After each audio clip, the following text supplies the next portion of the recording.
இஸ்ரேலுடைய சொராக்கா மருத்துவமனை தாக்கப்பட்டிருப்பதாக இஸ்ரேல் வாதிடுகிறது. ஆனால் ஈரான் திரும்ப திரும்ப என்ன சொல்றாங்கன்னா, நாங்கள் ஐடிஎஃபினுடைய ஹெட் குவார்ட்டர்ஸுக்கு தான் அட்டாக் பண்ணினோம், இதைத்தான் நாம் அங்க செய்தோம், காசாவில் விதைத்தது இஸ்ரேலில் அறுவடை செய்யப்படுகிறது என்பதை இஸ்ரேல் இப்போது புரிந்து கொள்ளும். என்னன்னா, கட்டாய கடமையாக இஸ்ரேலுக்கு என்ன இருக்குதுன்னு சொன்னா, ஈரானுடைய ஆன்மீக தலைவராக சுப்ரீம் லீடராக இருக்கக்கூடிய ஆயத்துல்லா அலி காமனியை நம்ம கொலை செய்ய வேண்டும் என்று சொல்லி இருக்கிறார். ஆயத்துல்லா அலி காமனி மேல கை வைத்தால் இப்பொழுது நீங்கள் படுவதை விட பல மடங்கு பட்டுக்கொள்வீர்கள் என்கிற செய்திகளை இன்றைக்கு ஈரான் மீண்டும் வலியுறுத்தி இருக்கக்கூடிய நேரத்தில் ஆயத்துல்லா அலி காமனி இன்றைக்கு ஒரு ட்வீட் பண்ணியிருக்கிறாரு. அதில் அவர் என்ன சொல்றாருன்னு சொன்னா, ஹெர்மோஸ் ஜலசந்தியை மூடுவதற்கு ஈரான் தயாராகி விட்டது என்கிற செய்திகளை டிக்ளேர் பண்ணியிருக்கிறாங்க. ஈரானுடைய ராணுவம் கடற்படை ஹெர்மோஸ் ஜலசந்தி பகுதிகளுக்கு நகர்த்தப்படுகிறது என்கிற செய்திகளை இன்றைக்கு அவர்கள் வெளியிட்டிருக்கிறது மட்டுமல்லாம எல்லா நாடுகளுக்கும் இங்கிருந்து தான் பெட்ரோல் போய்கிட்டு இருக்குது. எனவே அதை இழுத்து மூடிட்டாங்கன்னு வைங்க, எந்த நாட்டுக்கும் பிசினஸ் பண்ண முடியாமல் போய்விடும். அதனால தான் அமெரிக்காவே பயப்படுகிறது என்கிற செய்திகள் வெளியாகி கொண்டிருக்கக்கூடிய நேரத்தில் தான் அன்பிற்கினிய சகோதர சகோதரிகளை, நம் அனைவர் மீதும் ஏக இறைவனுடைய அமைதியும் கருணையும் உண்டாகட்டுமாக என்கிற உயரிய பிரார்த்தனைகளோடு பாலஸ்தீனத்தினுடைய காசா பகுதிகளில் நடைபெற்று வரக்கூடிய இஸ்ரேலிய ஆக்கிரமிப்பு இராணுவத்தினுடைய தாக்குதல்கள் மற்றும் அங்கிருக்கக்கூடிய சகோதரர்களுடைய பதிலடி தாக்குதல்கள் தொடர்பான செய்திகளோடு இப்போதும் இஸ்ரேலுக்கும் ஈரானுக்கும் இடையிலான யுத்தத்தில் நிலைமை எப்படி இருக்கிறது என்கிற பல செய்திகளை இந்த வீடியோவில் நம்ம தெரிந்து கொள்ள இருக்கிறோம். நமக்கெல்லாம் தெரியும், ஒவ்வொரு நாளும் நடக்கக்கூடிய விவகாரங்களை தனித்தனி வீடியோக்களாக பல வீடியோக்கள் நம்முடைய ரஸ்மின் டாக்ஸ் என்கிற சேனல்லையும் ரஸ்மின் எம்எஸ்சி நியூஸ் என்கிற நம்முடைய 2 சேனல்களையும் வெளியிட்டு வருகிறோம். எனவே அதில் இணைந்து கொள்ளாத சகோதரர்களை இணைந்து கொள்ளுங்கள், இந்த செய்திகளை பெற்றுக்கொள்கிற முகமாக. அதே நேரத்தில் நம்முடைய டெலிகிராம் சேனலில் நாளைய தினம் ஒரு வீடியோ வெளியிட இருக்கிறோம். என்னன்னா, ஈரானுடைய ஆயுத பலத்தினுடைய விவகாரங்கள்ல மிக முக்கியமானது ஈரானுடைய ஹைப்பர்சோனிக் ஏவுகணைகள். அந்த ஹைப்பர்சோனிக் ஏவுகணைகளையும் சிஜில் என்கிற வகையான ஒரு புது வகையான ஆயுதத்தை அவர்கள் அறிமுகப்படுத்தி இருக்கிறார்கள். நமக்கெல்லாம் தெரியும், சூராஃபில் திருமறை குர்ஆனுடைய 105வது அத்தியாயம். இந்த அத்தியாயத்தில் அல்லாஹ் தஆலா ஒரு விவகாரத்தை சொல்லி காட்டுறான். அலம் தர கைஃப ஃபஅல ரப்புக பி அஸ்ஹாபில் ஃபீல், யானை படையோடு வந்தவர்களை உன்னுடைய இறைவன் எப்படி ஆக்கினான் என்பதை நபியே நீங்கள் பார்க்கவில்லையா என்று சொல்லி கேட்கிறான். அந்த அத்தியாயத்தில் அல்லாஹ் தஆலா சிஜ்ஜீல் சூடேற்றப்பட்ட கற்களை கொண்டு ஒரு பறவை கூட்டத்தை வைத்து அல்லாஹ் தஆலா யானை படையையும் ஆப்ரஹாவையும் அழித்தது தொடர்பாக பேசுகிறான். அந்த அத்தியாயம் அழகாக அந்த செய்திகளை சொல்கிறது. அது தஃசீராக பேச வேண்டிய ஒரு தனி விவகாரம். நேரம் கிடைக்கும் போது இந்த கேப்புக்குள்ள அது ஒரு தனி குர்ஆனுடைய விளக்க உரையாக பேச முடியும் என்றால் அதையும் நம்ம தனியான ஒரு வீடியோவை வெளியிடுறேன். அப்ப நீங்க பார்க்கலாம், அந்த யானை படை அழிக்கப்பட்டதும் அது தொடர்பாக நவீன ஆயுதங்களுடைய ஒரு முன்னேற்பாடு அல்லது இஸ்லாத்தினுடைய முன்னறிவிப்பு எப்படி இருக்கிறது என்பதையும் நம்ம புரிந்து கொள்ள முடியும். அதில் வரக்கூடிய இந்த சூடேற்றப்பட்ட கற்கள் சிஜ்ஜீல் இருக்குதா இல்லையா, இந்த சிஜ்ஜீலுடைய பெயர்ல ஈரான் ஒரு ஏவுகணையை செய்திருக்கிறது. அந்த ஏவுகணை ஒளியை விட வேகமாக போகக்கூடிய சூப்பர்சோனிக் வகையைச் சேர்ந்தது. அது எப்படி தாக்கும், என்ன விதமான ஆபத்துக்களை உண்டாக்கும் என்பது தொடர்பாக தனி வீடியோ ஒன்று பேசியிருக்கிறோம். அந்த வீடியோவை யூடியூப் தளங்களில் வெளியிட முடியாது, குறிப்பாக ஃபேஸ்புக்லையும் நம்ம அதை போட முடியாது. அது யூடியூபுடைய மற்றும் ஃபேஸ்புக்கினுடைய சட்ட விதிகள் படி அது ரிமூவ் பண்ணப்பட்டு விடும். எனவே தான் அதில் நம்ம வெளியிடலாம். நம்முடைய டெலிகிராம் சேனலில் நாளைய தினம் இன்ஷா அல்லாஹ் அதை வெளியிட இருக்கிறோம். எனவே அதில் நீங்கள் பார்த்து கொள்ள முடியும். குறிப்பாக சகோதரர்கள், இந்த வீடியோவை ஃபேஸ்புக்லையோ யூடியூப்லையோ உங்களுடைய சேனல்களில் பதிவேற்றுவதை தவிர்த்து கொள்ளுங்கள். அப்படி பதிவேற்றினால் உங்கள் சேனல் ரெஸ்ட்ரிக்ஷன் பண்ணப்படுவதற்கு வாய்ப்பு இருக்கிறது, ஃபேஸ்புக் ரெஸ்ட்ரிக்ஷன் பண்ணப்படுவதற்கு வாய்ப்பு இருக்கிறது. அதற்கு நாங்கள் பொறுப்பு கிடையாது, அது அவர்களுடைய சட்ட விதியாக வைத்துக் கொண்டிருக்கிறார்கள். சட்ட விதியை பேணித்தான் இந்த வீடியோக்களையும் நம்ம பதிவிட வேண்டியிருக்கு. அதனால தான் டெலிகிராம் சேனலில் இந்த வீடியோ பதிவிட இருக்கிறோம். எனவே அதிலே பார்த்துக் கொள்ளுங்கள் என்கிற செய்திகளோடு இன்றைக்கு வெளியாகி இருக்கக்கூடிய மிக முக்கியமான செய்திகளில் ஒன்றுதான், காசாவினுடைய அப்பாவிகள் மீது இஸ்ரேலிய ஆக்கிரமிப்பு ராணுவம் நடத்தி இருக்கக்கூடிய கொடூரமான தாக்குதல்கள் இன்றைக்கும் பதிவாகி இருக்கிறது. சுமார் 84 அப்பாவிகள் கொல்லப்பட்டிருக்கிறார்கள், ஷஹீதாகி இருக்கிறார்கள் என்கிற செய்திகள் கவலையை உண்டாக்கக்கூடிய செய்திகள். 200க்கு மேற்பட்டவர்கள் படுகாயம் அடைந்திருக்கிறார்கள் என்கிற செய்திகளை நம்ம பார்க்க முடிகிற அதே நேரம், காசாவினுடைய சுதந்திர இராணுவத்தை பொறுத்தவரையில் அவர்களும் பதிலடி தாக்குதல்களை வழங்கி கொண்டே இருக்கிறார்கள். இன்றைக்கு கான் யூனிஸினுடைய தெற்கு பகுதிகளில் நடைபெற்ற தாக்குதல்களில் 3 இஸ்ரேலிய ஆக்கிரமிப்பு இராணுவத்தைச் சேர்ந்தவர்கள் கொல்லப்பட்டிருக்கிறார்கள் என்கிற செய்திகளோடு, அதற்கு பிறகு அவர்கள் நடத்திய தாக்குதல்களில் நார்த் காசா பகுதியில் நடத்தியிருக்கக்கூடிய தாக்குதல்களில் 3 3 மெர்காவா டேங்குகளை இலக்கு வைத்திருப்பதாக சொல்லுகிறார்கள். இந்த 3 மெர்காவா டேங்குகளுக்குள்ளேயும் குறைந்தது 15 இஸ்ரேலிய ஆக்கிரமிப்பு ராணுவத்தைச் சேர்ந்தவர்கள் கொல்லப்பட்டிருப்பார்கள் என்பதை நம்ம புரிந்து கொள்ள முடிகிறது. அதே நேரம் ஹெலிகாப்டர் ஊடாக அவர்களுடைய உடல்கள் உடனடியாக இஸ்ரேலுக்கு எடுத்து வரப்பட்ட செய்திகளையும் பாலஸ்தீனத்தினுடைய சுதந்திர போராளிகள் இன்றைக்கு வெளியிட்டிருக்கிறாங்க. இப்படியான சூழல்ல தான் நமக்கெல்லாம் தெரியும், இன்றைக்கு இஸ்ரேல் மீது ஈரான் நடத்தியிருக்கக்கூடிய ஹைப்பர்சோனிக் ஏவுகணை தாக்குதல்களில் இஸ்ரேலுடைய சொராக்கா மருத்துவமனை தாக்கப்பட்டிருப்பதாக இஸ்ரேல் வாதிடுகிறது. ஆனால் ஈரான் திரும்ப திரும்ப என்ன சொல்றாங்கன்னா, நாங்க ஐடிஎஃப்னுடைய ஹெட் குவார்ட்டர்ஸுக்கு தான் அட்டாக் பண்ணினோம், இஸ்ரேலி டிஃபென்ஸ் போர்சஸினுடைய ஹெட் குவார்ட்டர்ஸ் தான் எங்களுடைய இலக்காக இருந்தது, அதற்கு அடித்த அடியில அதனுடைய அதிர்வலைகள் காரணமாக அருகில் இருந்த சுரேகா மருத்துவமனையும் பாதிக்கப்பட்டிருக்கிறது என்று ஈரான் சொல்கிறது. சொன்னதற்கு பிறகு இஸ்ரேல் விடுத்திருக்கக்கூடிய அறிக்கையில் என்ன சொல்றாங்கன்னு சொன்னா, மருத்துவமனைகளை குறிவைக்கும் அளவுக்கு மனிதநேயம் கெட்டுப்போய் இருப்பவர்கள் மீது நாங்கள் தாக்குதல் நடத்துவோம் என்று சொல்லி இஸ்ரேலுடைய ஜனாதிபதி திடீர்னு உபதேசம் எல்லாம் பண்ண ஆரம்பிச்சிருக்கிறாரு, பயான் எல்லாம் பண்ண ஆரம்பிச்சிருக்கிறாரு. அவங்க முதல்ல ஒரு விவகாரத்தை என்ன தெரிஞ்சுக்கிறோம்னா, இந்த புகைப்படத்தில் இருக்கக்கூடிய சில காட்சிகளை மட்டும் பாருங்க. இது அல் ஜசீரா வெளியிட்டிருக்கக்கூடிய இன்றைய ஒரு புகைப்படம். இதில் நீங்க பார்த்தீங்கன்னு சொன்னா, இந்தோனேஷியா ஹாஸ்பிட்டல் இங்க நார்த் காசாவில் இருந்தது. இந்தோனேஷியா மருத்துவமனை மொத்தமாக இஸ்ரேல் இதை அழித்து விட்டது.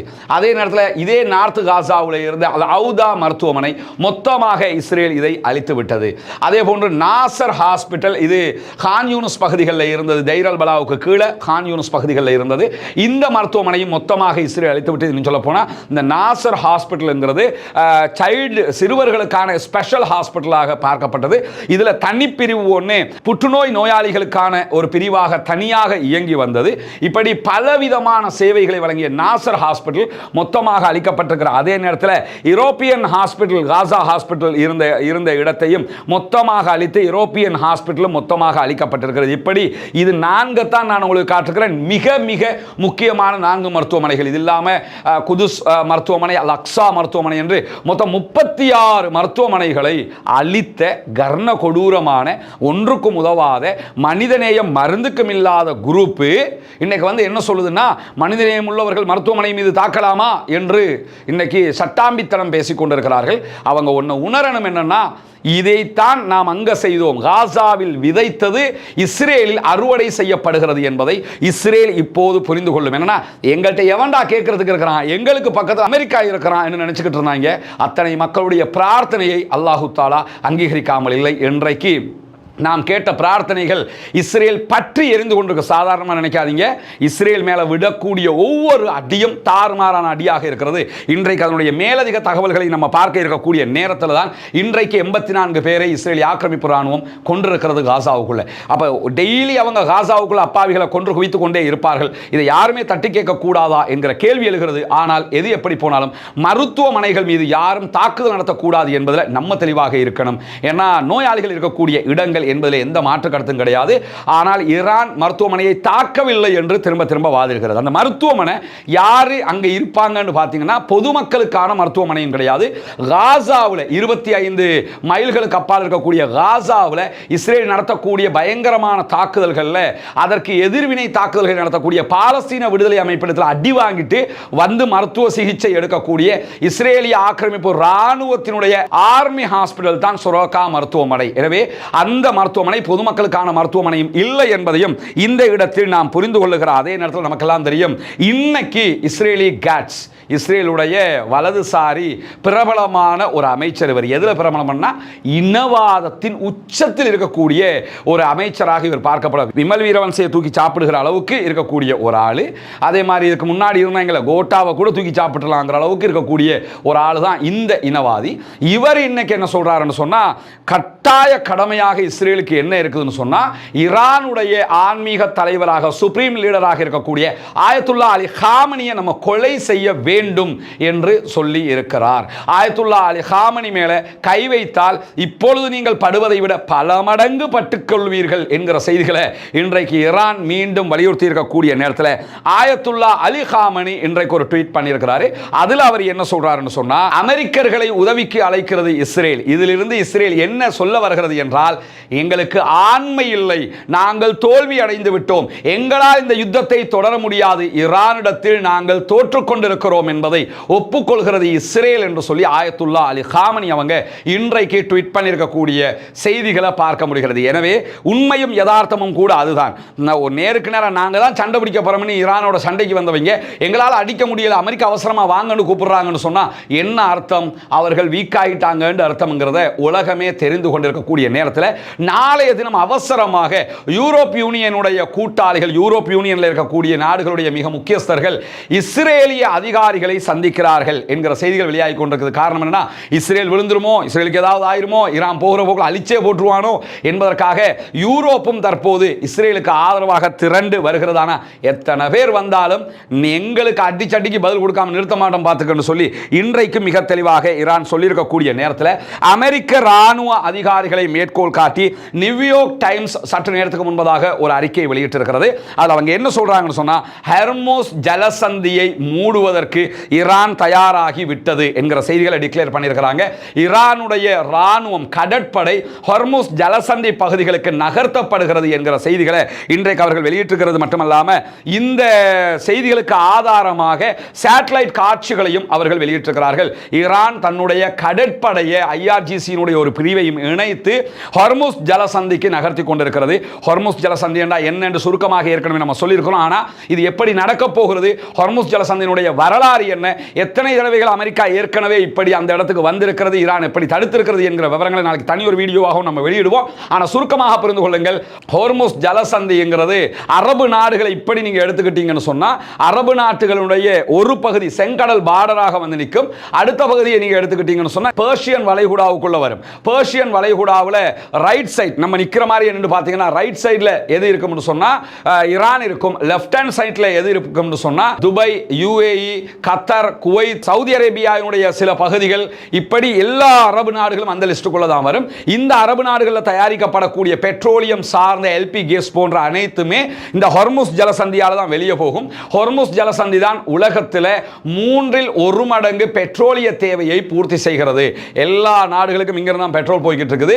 எனவே அதை இழுத்து மூடிட்டாங்கன்னு வைங்க, எந்த நாட்டுக்கும் பிசினஸ் பண்ண முடியாமல் போய்விடும். அதனால தான் அமெரிக்காவே பயப்படுகிறது என்கிற செய்திகள் வெளியாகி கொண்டிருக்கக்கூடிய நேரத்தில் தான் இன்றைக்கு ஈரான் இன்னொரு அறிக்கை வெளியிட்டிருக்கிறாங்க. எந்த ஒரு மூன்றாம் தரப்பினுடைய தலையீட்டுக்கும் நேரடியாக பதிலளிப்போம் என்று சொல்லியிருக்கிறார்கள். குறிப்பாக ஈரானுடைய உச்ச தேசிய பாதுகாப்பு கவுன்சில் வெளியிட்டிருக்கக்கூடிய அறிக்கையில் இந்த யுத்தத்தில் மூன்றாம் தரப்பாக அமெரிக்காவோ வேறு யாருமோ தலையிட்டார்கள் என்று சொன்னால் கண்டிப்பாக அவர்கள் மீது நாங்கள் தாக்குதல் நடத்துவோம் என்று சொல்லியிருக்கக்கூடிய நேரத்தில் இன்றைக்கு இன்னும் ஒரு முக்கியமான விவகாரம் நடைபெற்று வருகிறது. அது என்ன முக்கியமான விவகாரம்னா, அமெரிக்காவினுடைய ராணுவ பேஸ் உலகம் முழுவதும் பல நாடுகளில் இருக்கிறது. அதிலும் குறிப்பாக மத்திய கிழக்கில் மற்றும் 19 இடங்களில் இருக்கிறது. அதிலே மிகப்பெரிய ராணுவ பேஸ் எங்க இருக்கு, மிலிட்டரி பேஸ் எங்க இருக்குன்னா கத்தர்ல தான் இருக்கிறது. இந்த கத்தர்ல இருக்கக்கூடிய கத்தருடைய தலைநகர் தோஹாவுக்கு வெளியில அல் உதை என்கிற இடத்துல இந்த விமானத்தளம் அமைந்திருப்பதாக சொல்லப்படுகிறது. இது அமெரிக்காவினுடைய ஈரலாக பார்க்கப்படுகிற ஒரு பகுதி. ஏன்னா அவங்களுடைய எல்லா ஏர்கிராஃப்டும் இந்த இடத்துல தான் நிறுத்தி வைக்கப்படுகிறது.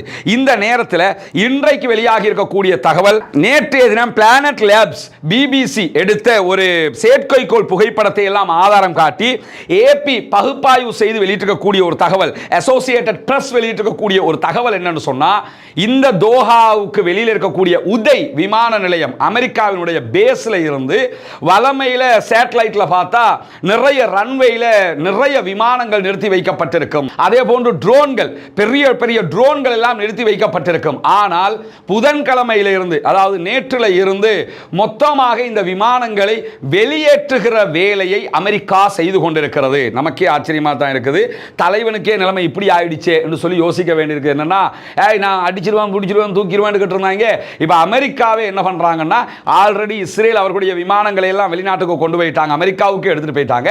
இப்போ அமெரிக்காவே கத்தாருடைய தளத்தில் இருக்கக்கூடிய அவர்களுடைய தாக்குதல் விமானங்கள், அதே போன்று அவர்களுடைய மற்ற விமானங்கள், சிவிலியன் விமானங்கள் எல்லாவற்றையும் நகர்த்துகிறார்கள் என்கிற செய்திகளை இன்றைக்கு அசோசியேட்டட் பிரஸ், இது அல் ஜசீரா வெளியிட்ட செய்தி கிடையாதுங்க, அசோசியேட்டட் பிரஸ்ஸே பிபிசியை மேற்கோள் காட்டி இந்த செய்தியை வெளியிட்டிருக்கிறது மட்டுமல்லாம அமெரிக்க ராணுவம் இந்த மாற்றத்தை மறுத்திருக்கிறது. இல்லை நாங்கள் அப்படியெல்லாம் பண்ணல என்று சொல்லியிருக்கிறாங்க. இங்க என்ன காமெடின்னு சொன்னா, இஸ்ரேலிய விமானங்களுக்கு பெட்ரோல் நிரப்புகிற விமானங்கள் வரைக்கும் யூரோப்புக்கு வருகிறது அமெரிக்காவில் இருந்து. இன்னும் அவங்க மிடில் ஈஸ்டுக்குள்ள நுழையலை. ஆனால் மிடில் ஈஸ்டில் தாக்குதலுக்கே வைக்கப்பட்டிருக்கக்கூடிய விமானங்களை எல்லாம் வெளிநாட்டுக்கு எடுத்துக்கிட்டு இருக்கிறாங்க, மற்ற விமானங்கள் எல்லாம் வெளிநாட்டுக்கு எடுத்துக்கிட்டு இருக்கிறாங்க என்கிற செய்தி வெளியாகுதுன்னா, இஸ்ரேலுக்கோடு இணைந்து ஈரான் மீது அமெரிக்கா தாக்குதலுக்கு நுழைந்தால் அமெரிக்காவினுடைய தளங்கள் மீது ஈரான் தாக்கும். அதிலே முதன்மை தளமாக இந்த உதய் விமான நிலையம் இருக்கலாம் என்று நம்பப்படுகிறது. எனவேதான் அவர்கள் அங்கிருக்கக்கூடிய விமானங்களை அகற்றுவது மட்டுமல்லாமல் பஹ்ரைனில் இருக்கக்கூடிய அமெரிக்காவினுடைய கடற்படையினுடைய 5வது கடற்படை தளத்தில் இருந்த கப்பல்களும் அகற்றப்படுகிறது என்கிற செய்திகளை இன்றைக்கு அசோசியேட்டட் பிரஸ் நியூஸ் ஏஜென்சி வெளியிட்டிருக்கிறது நம்ம பார்க்கலாம். அமெரிக்காவே தன்னுடைய கப்பல்களை அகற்றுகிற நிலைக்கு தற்போது மாறி இருக்கிறது. காரணம் என்னன்னா, எப்போதும் இந்த அடி இவ்வளவு வலுவாக இருக்கும் என்று அவர்கள் நம்பவில்லை. அவ்வளவு உச்சமான வலுவாக தற்போது இந்த பதிலடிகள் கொடுக்கப்பட்டுக் கொண்டிருக்க போது கடந்த 24 மணி நேரங்களுக்குள்ளாக தஹரான் பகுதிகளில் ஜியோனிச மொசாடுக்கு ஆதரவாக பணிபுரிந்த 24க்கு மேற்பட்ட மொசாதினுடைய முகவர்கள், கையாட்கள் கைது செய்யப்பட்டிருக்கிறதாக தஹரான் அறிவித்திருக்கிறது. தொடர்ந்து உள்ள நிறைய பேரை இறக்கி விட்டுருக்கிறாங்க, உளவாளிகளை தட்டி தட்டி தூக்குறாங்க. அது இவ்வளவு ஒரு அகோரமான யுத்தம் நடக்கிற நேரத்தில் எப்படி இதெல்லாம் பண்றாங்கிறது ஒரு ஆச்சரியம் தான். ஆனால் அழகாக பண்ணிக்கிட்டு இருக்கிறாங்கிறத பார்க்க முடிகிறது. அதே நேரத்தில் மேற்கு ஆசியாவினுடைய தற்போதைய நிகழ்வுகள் தொடர்பாக இன்றைக்கு ஹூதிகளுடைய படைப்பிரிவும் ஒரு அறிக்கை வெளியிட்டிருக்கிறாங்க. அதில் பலஸ்தீனர்களை ஆதரிப்பதில் ஈரானுடைய வலுவான நிலைப்பாடு மேற்கு நாடுகளுக்கு கவலை கொடுத்து கொண்டிருக்கிறதுங்கிறாங்க. அதுவும் உண்மைதான். ஏன்னா பாலஸ்தீனத்துக்கு ஆதரவாக ஈரான் நிற்கிறதுனால வெஸ்ட் நாடுகளுக்கு ரொம்ப கவலையாக இருக்கிறது. இஸ்ரேல் ஒருபோதுமே இப்படியான உறுதியான பழிவாங்கலையோ அல்லது பதிலடியையோ எதிர்பார்க்கவில்லை. உலகம் முழுவதும் இருந்து துண்டு துண்டாக ஒருங்கிணைக்கப்பட்ட இஸ்ரேல் அமைப்புக்கு எந்த அடையாளமும் இல்லாமல் போய் கொண்டிருக்கிறது. அங்கங்கே இருந்தவங்களை கொண்டு வந்து இஸ்ரேல் என்ற ஒரு நாட்டை உருவாக்கினாங்க. எந்த அடையாளமும் இல்லாமல் பண்ணிக்கிட்டு இருக்கிறாங்க. இஸ்ரேலால் இந்த தாக்குதல்களை தாங்க முடியாமல் இருக்கிறது. ஈரானுடைய வலுவான போர் திறனையும் நிபுணத்துவத்தையும் நம்பிக்கையையும் கண்டு இஸ்ரேல் ஆடிப்போய் இருக்கிறது என்கிற செய்திகளை இன்றைக்கு ஹூத்திகள் அறிவித்திருக்கக்கூடிய நேரத்தில் ஈரானுடைய பாதுகாவலர் சபை ஒரு அறிக்கை வெளியிட்டிருக்கிறாங்க. அதில் என்ன சொல்றாங்கன்னு சொன்னா, ஈரானுக்கு எதிரான எந்த ஒரு சிறு தவறும் கடுமையான பதிலடி கிடைக்கக்கூடிய வகையில் மாறிவிடும் என்று வாஷிங்டனுக்கு சொல்லிக் கொள்கிறோம் என்றும் சொல்லியிருக்கிறார்கள். எனவே தொடர்ந்து கடுமையான எச்சரிக்கைகளை அமெரிக்காவுக்கே விடுத்துக் கொண்டிருக்கிறது ஈரான் போது, அவங்ககிட்ட இருக்கக்கூடிய அவங்க இதை பல ஆண்டுகளாக ப்ரிப்பேர் ஆகிருக்கிற மாதிரி தெரியுது. ஏன்னா வாய்ச்சவடால் விடுற மாதிரி தெரியல. ஏன்னா கொடுக்குற அடி அவ்வளவு அகோரமான அடியாக இருக்கு. இன்னைக்கு நம்முடைய ஃபேஸ்புக் தளத்தில் நம்ம சில ஃபோட்டோஸ்களை வெளியிட்டிருக்கிறோம். நம்முடைய டெலிகிராம் பக்கத்தில் நிறைய வீடியோக்களையும் புகைப்படங்களையும் போட்டுக்கிறோம். அதெல்லாம் பார்க்கும்போது இது இஸ்ரேலா, இப்படி இஸ்ரேல் அடி வாங்குதா என்று அத்தனை பேரும் ஏன் பெஞ்சமின் நெத்தனியாகுவே இப்போ யோசிச்சு கொண்டிருப்போம், நம்ம உண்மையிலே இஸ்ரேல் தானா இது அப்படின்னு யோசிக்கிற அளவுக்கு இப்பொழுது இஸ்ரேலை காசாவாக மாற்றிக் கொண்டிருக்கிறது ஈரான் என்கிற செய்திகளுக்கு மத்தியில் ஈரானுடைய வெளியுறவு அமைச்சர் அப்பாஸ் அராக்சி இன்றைக்கு ஒரு முக்கியமான அறிவித்தலை எடுத்திருக்கிறார். அதில் அவர் என்ன சொல்றாருன்னு சொன்னா, இன்றைய தாக்குதல்களை இஸ்ரேலுடைய ராணுவ கட்டளை மையம், கட்டுப்பாட்டு மையம், புலனாய்வு தலைமையகம் ஆகியவற்றை நாங்கள் தாக்கி அளித்திருக்கிறோம். ஐடிஎஃப் மேல அட்டாக் பண்ணதை சொல்றாரு. அதை தாண்டி இந்த குண்டுவெடிப்பு நடக்கும்போது சுரேகா மருத்துவமனை அருகில் இருந்தது. நாங்கள் மருத்துவமனையை நாங்கள் தாக்கலை. ஆனால் 25 மைலுக்கு அப்பால் இருக்கக்கூடிய காசாவினுடைய பல மருத்துவமனைகளை இவங்க தாக்கினாங்க. இவங்க எல்லாம் மருத்துவமனையை தாக்குறதை பற்றி பேசவே கூடாது என்று சொல்லி இன்றைக்கு மிக தெளிவாக அப்பாஸ் அராக்சி ஒரு பதிலடியை கொடுத்துவிட்டு, எங்களுடைய மக்களுக்கு எதிரான பதிலடிகளுக்கு கட்டாயம் நாங்கள் பதிலடி தருவோம் என்பது அவரும் சொல்லியிருக்கிறார். அதே நேரத்தில் ஈரானுடைய ஏவுகணைகள், அதே போன்று ட்ரோன் தாக்குதல்களுடைய புதிய அலை 15வது வேவை ஈரான் ஆரம்பித்திருக்கு. இன்றைக்கு நைட்டுக்கும் பட்டாசு வெடிச்சத்தத்தை பார்க்க முடியும். தீபாவளி தான் இஸ்ரேலுக்குள்ள என்கிற மாதிரி இன்னைக்கு நைட்டுக்கும் நிறைய தாக்குதல்கள் இருக்கு. ஏன்னா இப்போ 15வது வேவ் அலை தாக்குதல்களை ஈரான் ஆரம்பித்திருக்கிற ஈரானுடைய புரட்சிகர படைப்பிரிவு IRGC வெளியிட்டிருக்கக்கூடிய அறிக்கையில் ஹைஃபா, டெல் அவீவ் ஆகிய இடங்களில் ராணுவ இலக்குகள் மீது ஒருங்கிணைந்த ஏவுகணை மற்றும் ட்ரோன் தாக்குதல்களை நடத்தி கொண்டிருக்கிறோம். புதிய அலை ஆரம்பிச்சிருக்கோம். அந்த பகுதியில் இருக்கக்கூடிய பொதுமக்கள் யாரும் இருக்காதீங்க, பொதுமக்கள் இலக்கு வைக்கப்படவில்லை, ஆனால் இந்த தாக்குதல்கள் நீங்கள் பாதிக்கப்பட்டதுக்கு நாங்கள் பொறுப்பும் கிடையாது என்று சொல்லிவிட்டு ஈரான்ல இருந்து சமீப நாட்களில் மிகப்பெரிய அலை தாக்குதல்கள் எங்கள் மீது வருகிறது என்று பகிரங்கமாக வெக்கத்தை விட்டு, மானத்தை விட்டு, ரோஷத்தை விட்டு, எல்லாத்தையும் விட்டு இனிமேலும் கெத்து காட்டி பலன் இல்லைன்னு சொல்லி இஸ்ரேல் இன்றைக்கு என்ன பண்ணியிருக்கிறாங்கன்னு கேட்டால், நாங்கள் இப்படியெல்லாம் வரும்னு எதிர்பார்க்கலை அப்படின்னு சொல்லி ஒரு அறிக்கை வெளியிட்டிருக்காங்க. இதை தாடா திரும்ப திரும்ப சொன்னான், சீண்டாத சீண்டாத சீண்டாதன்னா கேட்டாங்களா? இப்போ என்னன்னா சொரிஞ்சு விட்டுவிட்டு இப்போ குத்துது குடையுதுண்டா சரிப்பட்டு வருமா? அந்த அளவுக்கு அடி விழுந்துகிட்டு இருக்கும் போது இன்றைக்கு இஸ்ரேலுடைய பாதுகாப்பு அதிகாரிகள் கூறியதாக இஸ்ரேலுடைய ஹயோம் செய்தித்தாள் இந்த செய்திகளை மேற்கோள் காட்டி சொல்லியிருக்கு. இஸ்ரேல் எதிர்பார்க்கவே இல்லை இப்படியெல்லாம் அடி விழும், அதுவும் ஹைப்பர்சோனிக் விழும் என்று சொல்லி அவங்க எதிர்பார்க்கவே இல்லை.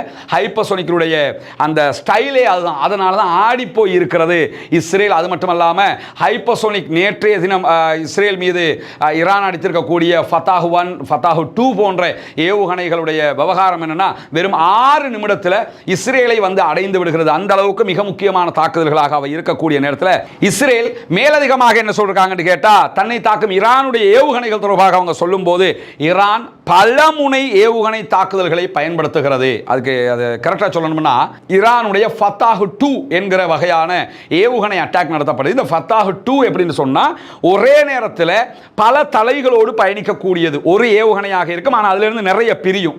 அந்த மாதிரி இருக்கக்கூடிய ஒரு ஏவுகணை, அந்த பிரிகிற ஏவுகணையினுடைய பாகங்களும் இதோடு இணைந்து இதனுடைய கமெண்ட்டுக்கு தான் அது பயணிக்கும் என்று சொல்றாங்க. எனவே தான் அவங்க என்ன சொல்றாங்கன்னா, பல போர்முனை தலைகளோடு எங்களை சில ஏவுகணைகள் வந்து தாக்குகிறது. குஸ்தான் என்கிற இஸ்ரேலுடைய பகுதிகளில் ஈரான் நடத்தி இருக்கக்கூடிய தாக்குதல்களில் கீழே வந்து ஏவுகணை விழுகிற நேரத்தில் நிறைய சிறிய சிறிய ஏவுகணைகள் பிரிந்து வந்து எங்களை தாக்கியது. கடுமையான தாக்குதலாக இது இருக்கிறது என்று சொல்லி இன்றைக்கு என்ன பண்ண, இதை மாதிரி எவ்வளவு அழிவை பண்ணியிருப்பாங்க காசாவுக்குள்ள, அதுக்கு பட்டு மாயிறாங்கிறத நம்ம புரிய முடிகிறது. அதே நேரம் ஈரானுடைய தாக்குதல்களை தொடர்ந்து இன்றைக்கு மாத்திரம் இஸ்ரேலுக்குள்ள 271 பேர் படுகாயம் அடைந்திருக்கிறார்கள் என்கிறது இஸ்ரேலுடைய சுகாதார பிரிவு. என்னன்னா அது எப்படிடா இவ்வளவு பெரிய தாக்குதல் நடக்குதுங்கிறிய, அடி அகோரமா விழுகுது, போட்டோ வெளியே வருது, வீடியோ வெளியே வருது, ஆனா யாருமே சாகல, படுகாயம் மட்டும் அடைந்திருக்கிறார்கள் அப்படின்னு சொல்லி அறிக்கையை போடுறாங்க. பிரதம மந்திரி வந்து என்ன சொல்றாருன்னா, கொத்து கொத்தாக கொலை செய்து கொண்டிருக்கிறீர்கள் இஸ்ரேலுக்குள்ள, இதற்கு நீங்கள் பெரிய விலை கொடுப்பீர்கள் அப்படிங்கிறாரு. பிரதமர் அறிக்கையை பார்த்தா கொத்து கொத்தாக சாகுறாங்க, பெரிய விலை கொடுப்பீங்க அப்படிங்கிறாரு. ஆனா அரசாங்கம் விடுக்கிற அறிக்கைகளை பார்த்தா 270க்கும் மேற்பட்டவர்கள் படுகாயம் அடைந்திருக்கிறார்கள், ஒருவர் கூட சாகவில்லை. இது எப்படி புரிஞ்சுக்கிறது? இஸ்ரேல் அதாவது மறைக்கணும் தான், எவ்வளவு முழு பூசணிக்காவை சோத்துக்குள்ள மறைக்கிறதா சொல்லுவாங்கல்ல, அது கூட பரவாயில்லை. இது அமெரிக்காவில் இருக்கக்கூடிய சுதந்திர சிலையை கொண்டு வந்து சோத்துக்குள்ள மறைக்கிற வேலை எல்லாம் சாத்தியமா? அந்த அளவுக்கு ஏன் இவ்வளவு அசிங்கப்பட்டுக்கிட்டு இருக்கிறாங்கன்னா, அவ்வளவு செய்த அநியாயத்திற்கு பதிலடி கிடைத்துக் கொண்டிருக்கிறது. அதே நேரத்தில் ஐஆர்ஜிசி ஈரானுடைய ஐஆர்ஜிசி வெளியிட்டிருக்கக்கூடிய அறிக்கையில் மேற்கு ஈரானில் இஸ்ரேலிய ஆளில்லா விமானம் சுட்டு வீழ்த்தப்பட்டிருக்கக்கூடிய காட்சிகளை வெளியிட்டிருக்கிறாங்க. இந்த காட்சியை நீங்கள் பார்க்கலாம். இது மேற்கு ஈரான் பகுதிகளில் இஸ்ரேலுடைய ஆளில்லாத விமானம் சுட்டு வீழ்த்தப்பட்டிருக்கக்கூடிய காட்சி தான். அது நிறைய காட்சிகள் நம்ம இங்கே காட்ட முடியாது, நம்முடைய டெலிகிராம் சேனலில் போட்டுக்கிட்டு இருக்கிறோம். அதனால இஸ்ரேலும் இன்றைக்கு ஈரான் மீது படுபயங்கரமான தாக்குதல்களை நடத்தியிருக்கிறார். அதில் எந்த விதிவிலக்கும் கிடையாது, மாற்றமும் கிடையாது. நம்முடைய டெலிகிராம் சேனல் ஒரு வீடியோ போட்டிருக்கிறோம். இஸ்ரேல் ஈரானுடைய ஒரு அணுமின் நிலையத்தின் மீது தாக்குதல் நடத்தி இருக்கிறது. அந்த அணுமின் நிலையம் கடுமையான சேதத்துக்குள்ளாகி இருக்கு. ஆனால் அதிலிருந்து கதிர்வீச்சுக்கள் எதுவும் இல்லை என்று சொல்லப்படுகிறது. தற்போதும் அது பற்றி எறியக்கூடிய காட்சிகளை நம்முடைய டெலிகிராம் சேனலில் வெளியிட்டிருக்கிறோம். இதில் காய்தல் ஊத்தல் எதுவும் கிடையாது. இவங்க வாங்குற அடியை நம்ம சொல்லிக்கிட்டு இருக்கிறோம், அவங்க வாங்குற அடியையும் சொல்லிக்கிட்டு இருக்கிறோம். இதில் இஸ்ரேல் தன்னை பெரிய ஜாம்பவான காட்டிக்கிட்டு இப்போ வாங்கி கட்டுறது தான் இங்கே இருக்கக்கூடிய சுவாரஸ்யமான விவகாரமாக இருக்கிறது. ஈரானை அழிச்சிருவோம் அது வேற விஷயம். ஆனால் இஸ்ரேல் இவ்வளவு அடி வாங்க முடியும் யாருமே எதிர்பார்க்கல. அதனால தான் அவர்களுடைய செய்தி அதிகமாக இருக்கிறது. மேற்கு ஈரானுடைய லோரஸ்தான் மாகாணத்தில் இருக்கக்கூடிய ஒரு தளத்தின் மீது இஸ்ரேல் இன்றைக்கு தாக்குதல் நடத்தியதில் 6 ஈரானுடைய இராணுவத்தைச் சேர்ந்தவர்கள் கொல்லப்பட்டிருக்கிறார்கள் என்று சொல்லி சற்று நேரத்துக்கு முன்பதாக ஈரானுடைய அபிஷியல் ஊடகமே இன்றைக்கு செய்தி வெளியிட்டிருக்கிறார். அதே நேரத்தில் ஈரானில் இருக்கக்கூடிய அணுசக்தி நிலையங்கள் மீது இன்றைக்கு குண்டு தாக்குதல்களை இஸ்ரேல் நடத்தியிருக்கிறது. குறிப்பாக புஷேர், இஸ்பஹான், நடான்ஸ் பகுதிகளில் இருக்கக்கூடிய அணு நிலையங்கள் மீது இன்றைக்கு தாக்குதல்களை நடத்தி இருக்கிறார்கள். இதை தாண்டி தொடர்ந்து இஸ்ரேல் மீது ஹைப்பர்சோனிக் ஏவுகணை தாக்குதல்களை நாங்கள் நடத்துவோம் என்று சொல்லியிருக்கிறாங்க. ஹைப்பர்சோனிக்கை பற்றி இன்னொரு விவகாரம் என்னன்னு சொன்னால், இந்த ஹைப்பர்சோனிக் ஏவுகணைகள்ங்கிறது உலகத்தில் ஒரு சில நாடுகள்கிட்ட மட்டும்தான் இருக்குது. அதிலையும் குறிப்பாக இது எப்பெல்லாம் பயன்படுத்தப்பட்டிருக்குதுங்கிறத பார்த்தீங்கன்னா, இப்போ அண்மையில் இந்தியாவுக்கும் பாகிஸ்தானுக்கும் இடையில் ஓர் நடந்ததா இல்லையா? அந்த ஓரில் இந்தியாவுக்காக ரஷ்யாவில் தயாரிக்கப்படக்கூடிய அந்த ஏவுகணை தடுப்பு மெத்தட் S-400 என்று சொல்லக்கூடிய அந்த மெத்தடை பாகிஸ்தான் அடிக்கும் போது எப்படி அடித்ததாக சொன்னாங்கன்னு சொன்னால், அவங்கள்ட்ட இருக்கக்கூடிய ஹைப்பர்சோனிக் மிசைல் மூலமாகத்தான் அடித்ததாக சொன்னாங்க. அது சம்பந்தமாக இந்தியா எந்த கருத்துக்களையும் அப்போது வெளியிட்டிருக்கவில்லை. அதே நேரத்தில் உக்ரைன் மீது ஹைப்பர்சோனிக் ஏவுகணை தாக்குதல்களை நடத்தியிருப்பதாக அண்மையில் ரஷ்யா அறிவித்திருந்தது.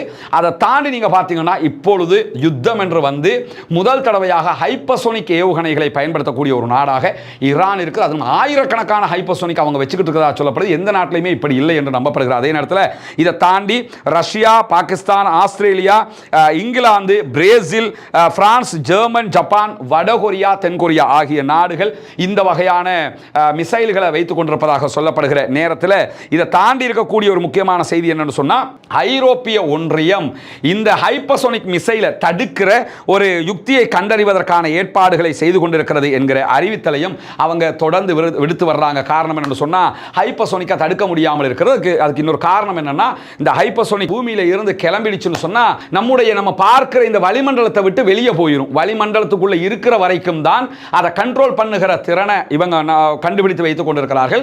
வளிமண்டலத்துக்கு வெளியில போயிடுச்சுன்னு சொன்னா அது தன்னைத்தானே திசை மாற்றிக் கொள்ளும் என்பதை தாண்டி இந்த ஒளியை விட வேகமாக போகணும்னா வளிமண்டலத்துக்கு வெளியே போகணும் என்கிற அடிப்படையிலேயும் வளிமண்டலத்துக்கு வெளியில போய் நின்றுதான் இந்த தாக்குதல்களை அவர்கள் நடத்தி கொண்டிருக்கிறார்கள். சுருக்கமாக நீங்கள் புரிந்து கொண்டால் சரி, நாளை நம்முடைய அந்த டெலிகிராம் வீடியோவில் விவரமாக நீங்கள் பார்த்துக் கொள்ள முடியும். எனவே இன்றைக்கு வந்திருக்கக்கூடிய மிக முக்கியமான செய்திகளை தான் இங்கே நம்ம பகிர்ந்து கொண்டிருக்கிறோம். இந்த ஈரான் இஸ்ரேல் ஓரை பொறுத்தவரையில் எந்த நாட்டில் பொதுமக்கள் கொல்லப்பட்டாலும் அது மிக கொடுமையானது, யாரும் கொல்லப்படக்கூடாது என்கிற ஒரு மனிதநேய சிந்தனையில் நம்ம அத்தனை பேரும் இருக்கணும். ஆனாலும் காசா மீது இவர்கள் செய்து வந்த அட்டூழியங்களுக்கு ஒரு நிம்மதி பெருமூச்சு காசா மக்களுக்கு கிடைத்துக் கொண்டிருக்கிறது என்பதை நம்ம மறுப்பதற்கு இல்லை. அந்த மக்களுக்கு உணவு கொடுக்காமல், தண்ணீர் கொடுக்காமல், மருந்துகளை கொடுக்காமல் தொடர்ந்து குண்டுகளை போட்டு 90,000 டன்களுக்கு மேலே காசாவில் குண்டுகளை போட்டு அரிச்சாட்டியம் பண்ணி அநியாயம் பண்ணினவங்களுக்கு அசால்ட்டாக 5-6 நாட்களுக்குள்ளாக சரவெடி தாக்குதல்களை நடத்தி அதிர வைத்துக் கொண்டிருக்கிறது ஈரான். இன்றைக்கு இரவு உச்சகட்ட தாக்குதல்களை இப்போது நடத்த ஆரம்பித்திருக்கிறார்கள். எனவே நாளை வெள்ளிக்கிழமை வேற அது அகோரமான தாக்குதல்களாக மாறுவதற்கான வாய்ப்பு இருக்கிறது. எனவே தொடர்ந்து இஸ்ரேல் மேலே ஈரான் தாக்குதல் நடத்துகிறது. அதே நேரம் ஈரான் மேலே இஸ்ரேலும் தாக்குதல் நடத்துகிறது. அமெரிக்கா இதுவரைக்கும் யுத்தத்தில் இணையுமா இல்லையா என்கிற கேள்விகள் இருக்கிறது. தன்னுடைய தளவாடங்களை எல்லாம் வெளிநாடுகளுக்கு அமெரிக்கா மாற்றிக்கொண்டிருக்கிறது என்கிற செய்திகளை நம்ம சொல்லியிருக்கிறோம். பொறுத்திருந்து பார்ப்போம் என்னவெல்லாம் நடக்கிறது என்பதை. தொடர்ந்து இணைந்திருங்கள் நம்முடைய சேனல்களோடு. தொடர்ந்தும் இந்த செய்திகளை அடிக்கடி உங்களுக்கு கொண்டு வந்து தருவதற்கு நாம் எப்போதும் தயாராக இருக்கிறோம். உண்மை செய்திகளை மாத்திரம் அறிந்து கொள்வோம், உண்மை செய்திகளை மாத்திரம் பரப்புவோம். தீவிரவாதம் ஒழிய வேண்டும், பயங்கரவாதம் இல்லாதொழிக்கப்பட வேண்டும், ஆயுத கலாச்சாரம் இல்லாதொழிந்து அமைதியான பூவுலக திரும்ப வேண்டும், அனைவரும் நிம்மதியானவர்களாக வாழ வேண்டும் என்கிற உயரிய பிரார்த்தனைகளோடு பாலஸ்தீனம் வெற்றி பெற வேண்டும், பாலஸ்தீனம் சுதந்திரமடைய வேண்டும், பாலஸ்தீன மக்களும் நம்மை போன்ற நிம்மதியானவர்களாக மாற வேண்டும், வாழ வேண்டும் என்கிற உயரிய பிரார்த்தனைகளோடு பாலஸ்தீன அப்பாவிகளுக்காக மறவாமல் ஒவ்வொரு தொழுகைகளையும் பிரார்த்தனை செய்யுங்கள். நாளைய தினம் புனிதமிக்க ஜுமாவுடைய நாளாக இருக்கிறது. நபிகள் நாயகம் ஸல்லல்லாஹு அலைஹி வஸல்லம் அவர்கள் மீது ஸலவாத்து சொல்ல மறந்து விடாதீர்கள். ரசூலுல்லாஹி ஸல்லல்லாஹு அலைஹி வஸல்லம் அவர்கள் மேலே அதிகம் ஸலவாத் சொல்லுங்க. அத்தஹியாத்தில் நம்ம ஓதக்கூடிய அல்லாஹும்ம ஸல்லி அலா முஹம்மத் வ அலா ஆலி முஹம்மத் என்று ஆரம்பிக்கக்கூடிய அந்த ஸலவாத்தை தான் நம்ம ஓதணும். நபிகள் நாயகம் ஸல்லல்லாஹு அலைஹி வஸல்லம் அவங்க அதைத்தான் நமக்கு கற்றுத்தந்திருக்கிறார்கள். அதே நேரத்தில் தொடர்ந்தும் அல்லாஹ்விடத்திலே பிரார்த்தனை செய்யுங்கள். தொழுகையில் அத்தஹியாத்தினுடைய நிலையில் அத்தஹியாத்து துஆக்கள் எல்லாம் ஓதி முடிச்சதுக்கு பிறகு அதே இடத்துல அதே இருப்பில் இருந்து நம்ம அல்லாஹ்விடத்தில் பிரார்த்திக்க முடியும். அதே நேரத்தில் சுஜூதில் அதிகம் பிரார்த்தனை செய்யுங்கள். குனூத்து நாசிலாவ தொழுகைகளில் ஒவ்வொரு நாளும் ஓதி வாருங்கள். இமாம்கள், பள்ளிவாசல் நிர்வாகங்களுக்கு எடுத்துச் சொல்லுங்கள். ஒவ்வொரு தொழுகைகளிலும் ஓதுங்க என்கிற கோரிக்கைகளோடு ஜனநாயக ரீதியாகவும் பாலஸ்தீன அப்பாவிகளுக்காக குரல் எழுப்புவோமாக. வாஹர் தஅவானா அல்ஹம்துலில்லாஹி ரப்பில் ஆலமீன்.